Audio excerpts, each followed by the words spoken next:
নির্বাচন পরবর্তী বিজয়ী প্রার্থী ও সমর্থকদের উচ্ছ্বাসের খবর জানাতে রাজধানী সহ দেশের বিভিন্ন স্থানে আছেন আমাদের সহকর্মীরা। সরাসরি শুরুতেই যাচ্ছি নাইমের কাছে। নাইম, বিস্তারিত জানাবেন।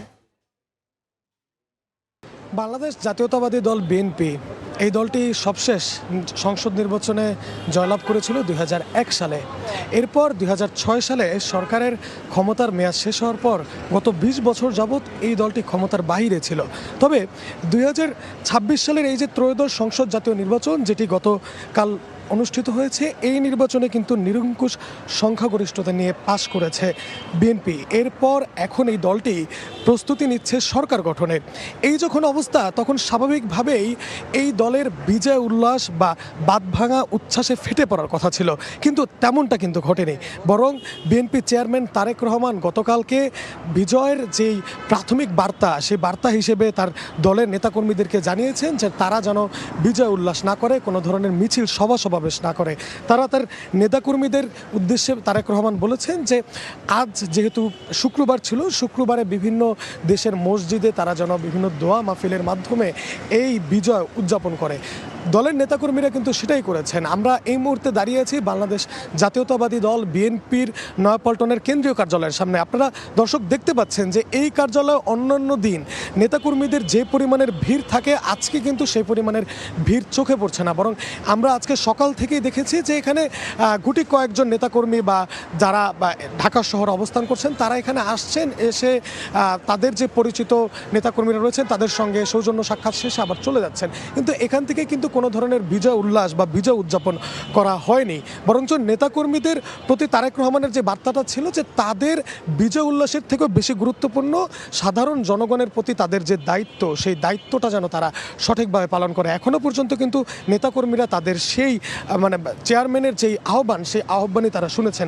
এছাড়া আজকে সকাল থেকে আমরা ঢাকার যে 20টি সংসদীয় আসন আছে, সেই সংসদীয় আসনেও আমরা দেখেছি যে এখানে যেই বিএনপির যেই সংসদ প্রার্থী যারা ছিলেন, যারা বিজয় লাভ করেছেন, তাদের মধ্যে কয়েকজন গণমাধ্যমে কথা বলেছেন। বাকিরা কিন্তু সেভাবে আজকে বের হননি, বা তাদের নেতাকর্মীরাও কিন্তু কোনো ধরনের কোনো গণসংযোগ বা বিজয় উল্লাস নিয়ে বের হয়নি। বরং আমরা আজকে বিকেলে এই নয়াপল্টনের কেন্দ্রীয় কার্যালয়, এছাড়াও জিয়া উদ্যানেও ছিলাম। সেই জিয়া উদ্যানের এলাকায় আমরা দেখেছি যে সেখানে কিছু সংখ্যক নেতাকর্মীরা উপস্থিত হচ্ছেন। তারা সেখানে গিয়ে বেগম খালেদা জিয়া ও শহীদ জিয়াউর রহমানের যে সমাধিস্থল, সেই সমাধিস্থল জিয়ারত করছেন। এর মধ্যে আমরা দেখেছি যে আজ বেলা 11:30 নাগাদ জিয়া উদ্যানে হাজির হয়েছিলেন প্রয়াত আরাফাত রহমান কোকোর স্ত্রী শর্মিলা রহমান। এছাড়াও আজকে সকাল থেকে আমরা দেখেছি যে রাজধানীর বিভিন্ন জায়গায় কিন্তু তাদের যে নেতাকর্মীরা রয়েছেন, তারা কিন্তু যে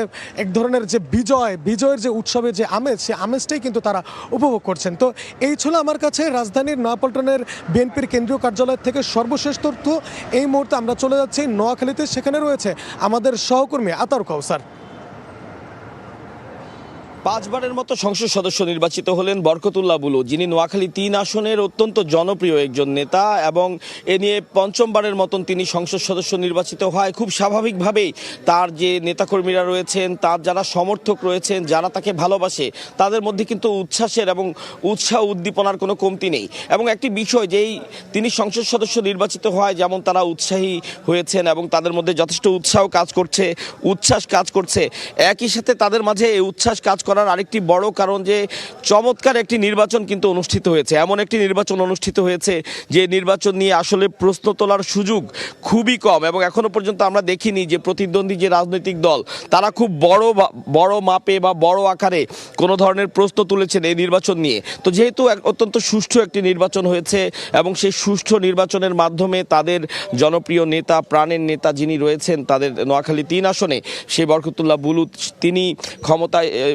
সংসদ সদস্য নির্বাচিত হয়েছেন। সব মিলিয়ে তাদের মধ্যে স্বাভাবিকভাবেই চমৎকার রকমের উৎসাহ এবং উদ্দীপনা কাজ করছে, উচ্ছ্বাস কাজ করছে। কিন্তু এটির উচ্ছ্বাসের বাড়াবাড়ি কোনো আচরণ আমরা এখনো পর্যন্ত দেখিনি। খুবই সুন্দরভাবে, সুশৃঙ্খলভাবে তারা উচ্ছ্বাস জ্ঞাপন করছেন। আমরা দেখেছি আজ জুমার পরে নোয়াখালী 3 আসনের বিভিন্ন মসজিদে জুমার পরে দোয়া হয়েছে, মোনাজাত হয়েছে, এবং তারা শুকরিয়া আদায় করেছেন এই যে সুন্দরভাবে সুষ্ঠুভাবে একটি নির্বাচন হয়েছে, সে নির্বাচনে তাদের নেতা জয়ী হয়েছেন।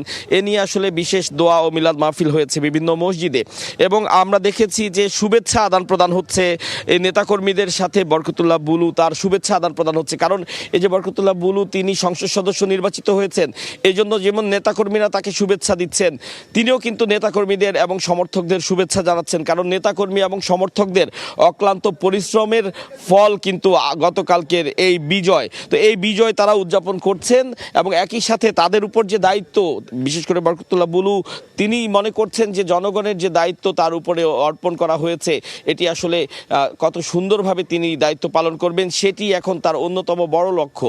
এবং এই যে বিষয়টি বলছিলাম যে নেতাকর্মীদের উচ্ছ্বাসের বিষয়টি, এটি কিন্তু শুধুমাত্র নোয়াখালী 3-এ সীমাবদ্ধ নয়, সারা দেশে নেতাকর্মীরা তাদের নেতা যিনি নির্বাচিত হয়েছেন সেখানে উচ্ছ্বাস প্রকাশ করছেন। তো নড়াইলে আছেন আমাদের সহকর্মী সজীব রহমান, সেখানে যেতে চাই সেখানকার খবর জানতে। গুরুত্বপূর্ণ আসনটি হচ্ছে নড়াইল যে 2 আসনটি রয়েছে। স্বাধীনতা 54 বছরের মধ্যে এই প্রথমবারের মতো কিন্তু জামাত এই আসনটি দখলে নিয়েছে। এই আসনে সম্প্রতি নির্বাচন করে সংসদ সদস্য নির্বাচিত হয়েছেন আতাউর রহমান বাচ্চু, যিনি জেলা জামাতের আমির।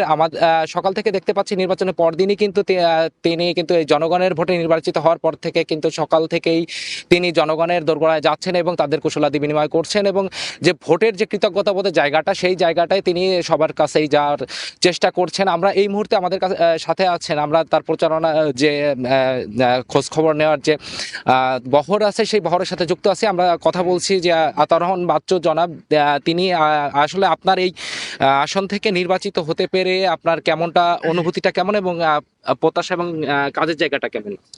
জি, আসসালামু আলাইকুম। আপনার মাধ্যমে নড়াইল 2 আসনের সকল জনগণ সহ দর্শক মণ্ডলদেরকে আমি আন্তরিক শুভেচ্ছা এবং অভিনন্দন জ্ঞাপন করছি। এটা নিশ্চয়ই আমার একটা অনেক কষ্টের ফসল। আজকে এটা আমরা সম্মিলিতভাবে আমাদের এখানে আমি বিগত 1.5 বছর একটানা আমি যথাযথভাবে আমার কার্যক্রম পরিচালনা করে আসছি, গণসংযোগ করছি। আমি যে পরিমাণে মানুষের দ্বারে দ্বারে গিয়েছি এবং অনেকে আমাকে বলছে যে বাবা তুমি একজন মেম্বার প্রার্থী হলে ভালো হতো, তুমি যেভাবে অলি গলি পাড়া গায়ে তুমি গণসংযোগ করো, সে কাজটি আমি বিগত 1.5 বছর এটা সম্পন্ন করেছি। সকল ওয়ার্ড, সকল পাড়া, সকল গ্রাম এটা আমি গিয়েছি সেখানে, যার কারণে মানুষের মধ্যে যে ভালোবাসা বা আমার কথাগুলো শুনে, আমার পরিকল্পনাগুলো শুনে মানুষ যেভাবে আশ্বস্ত হয়েছে, ভোটারগণ ঠিক সেইভাবেই, মানে আমি যতটুকু না আশা করছি তার থেকেও আমাকে এই পরিমাণে ভোট দিয়েছে যে সত্যি আমি অবাক হয়েছি। কারণ আমি এই আসনে আমার নিকটতম প্রতিদ্বন্দ্বী 40,000 ভোট আমার থেকে কম আছে এবং আমি সেভাবে এখানে পাশ করে এসেছি। এখন এই জন্য আমার জনগণের দায়বদ্ধতা কিন্তু অনেক কিছু, জনগণের আমার কাছে, আমি তাদের কাছে দায়বদ্ধ, কারণ তাদের যে ভালোবাসা, তাদের যে ভোট আজকে আমাকে এই পর্যায়ে নিয়ে আসছে, তার প্রতিদান আমি আগামী দিন দিতে চাই ইনশাআল্লাহ। আমরা শুনছিলাম যে আসলে নির্বাচিত সংসদ সদস্য তার যে কর্মকাণ্ডের জায়গাটা তিনি কিন্তু স্পষ্ট করেছেন এবং তিনি এই নড়াইল যে সংসদীয় আসনের জনগণের প্রতিশ্রুতি রাখতে চান। এই ছিল নড়াইল 2 আসন থেকে সর্বশেষ।